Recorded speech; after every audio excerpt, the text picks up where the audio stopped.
শক্তিশালী সিঙ্গাপুরের বিপক্ষে চোখে চোখ রেখে লড়াই করল বাংলাদেশ। ঘরে মাঠে স্বাগতিক সিঙ্গাপুরের বিপক্ষে বল পায় অনবদ্য নৈপুণ্য দেখালেন সমিত সোম ও হামজা চৌধুরীরা।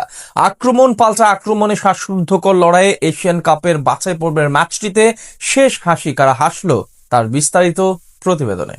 এএফসি এশিয়ান কাপের বাছাই পর্বে আগেই বাদ পড়েছে বাংলাদেশ দল। সিঙ্গাপুরের ন্যাশনাল স্টেডিয়ামে স্বাগতিকদের বিপক্ষে টাইগারদের ম্যাচটি তাই ছিল নিয়ম রক্ষার। তবে নিয়ম রক্ষার এই ম্যাচটি জিতলেও রেকর্ড হতো লাল সবুজের প্রতিনিধিদের, কেননা এর আগে কখনোই এএফসি এশিয়ান কাপের বাছাই পর্বে একাধিক ম্যাচ জেতেনি বাংলাদেশ। মঙ্গলবার দুই পরিবর্তনে সিঙ্গাপুরের বিপক্ষে মাঠে নামে হাভিয়ার কাবরেরার শিষ্যরা। গোলবারের নিচে এদিন মেহেদী হাসান শ্রাবণের পরিবর্তে দলে ফেরেন অপেক্ষাকৃত অভিজ্ঞ গোলরক্ষক মিতুল মার্মা। এদিন ম্যাচের শুরুতেই আক্রমণাত্মক ফুটবল খেলে স্বাগতিকদের টুটি চেপে ধরেন হামজা চৌধুরী, তারেক কাজিরা। তবে আক্রমণ ভাগে ফয়সাল আহমেদ ফাহিমের শিশুতোষ ভুলে গোল বঞ্চিত হয় লাল সবুজের প্রতিনিধিরা।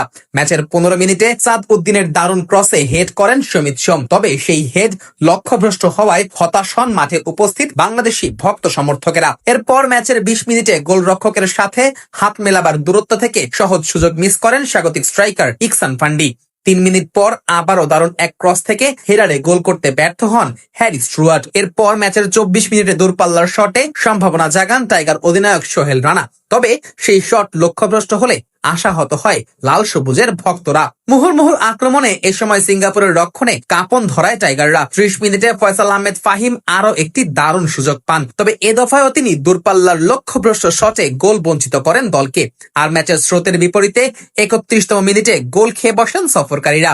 এ সময় গ্লেন কুইহের দারুণ এক ক্রস থেকে ডিবক্সের ভেতরে বল পেয়ে যান ইকসান ফান্দি। আর তার দারুণ অ্যাসিস্টে সিঙ্গাপুরের উদযাপনের প্রথম উপলক্ষ এনে দেন হ্যারি স্টুয়ার্ট। তবে ম্যাচের নাটকীয় মুহূর্তের অবতারণা ঘটে 39তম মিনিটে, যখন ডি বক্সের ভেতরে বল পায়ে থাকা ফয়সাল আহমেদ ফাহিমকে ফেলে দেন সিঙ্গাপুরের ডিফেন্ডার ইরফান ফান্দি। তবে অস্ট্রেলিয়ান রেফারি বেঞ্জামিন উইলিয়ামস তা উপেক্ষা করলে পেনাল্টি বঞ্চিত হয় সোহেল রানার দল। এরপর প্রথমার্ধের অতিরিক্ত সময়ে জায়ান আহমেদকে গুরুতর ফাউল করে হলুদ কার্ড দেখেন সিঙ্গাপুরের অধিনায়ক হারিস হারুন। এ সময় শীর্ষের মাটিতে লুটিয়ে পড়া দেখে ডাগ আউটে খানিকটা মেজাজি হারান কোচ হাভিয়ার কাবরেরা। ফলে ম্যাচের প্রথমার্ধের অধিকাংশ মুহূর্ত নিজেদের নিয়ন্ত্রণে রেখেও 1-0 গোলে পিছিয়ে থেকেই বিরতিতে যায় বাংলাদেশ দল। বিরতি থেকে ফিরে দ্বিতীয়ার্ধের প্রথম মিনিটেই সাদ উদ্দিনের দারুণ ক্রসের সুযোগ আসে ফাহমিদুলের সামনে। তবে ফাহমিদুলের দুর্বল হেড এ সময় ঠেকিয়ে দেন স্বাগতিক গোলরক্ষক। ম্যাচের 55তম মিনিটে শাকিল আহাদ তপুর লং থ্রো থেকে দারুণ এক সুযোগ পায় সমিত সোম। তবে প্রতিপক্ষের ডিফেন্ডার নূর আব্দুল্লাহর দৃঢ়তায় নস্যাৎ হয়ে যায় সেই সুযোগও।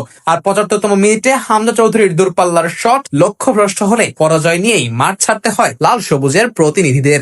এএফসি এশিয়ান কাপের বাছাই পর্বে আগেই বাদ পড়েছে বাংলাদেশ দল। সিঙ্গাপুরের ন্যাশনাল স্টেডিয়ামে স্বাগতিকদের বিপক্ষে টাইগারদের ম্যাচটি তাই ছিল নিয়ম রক্ষার।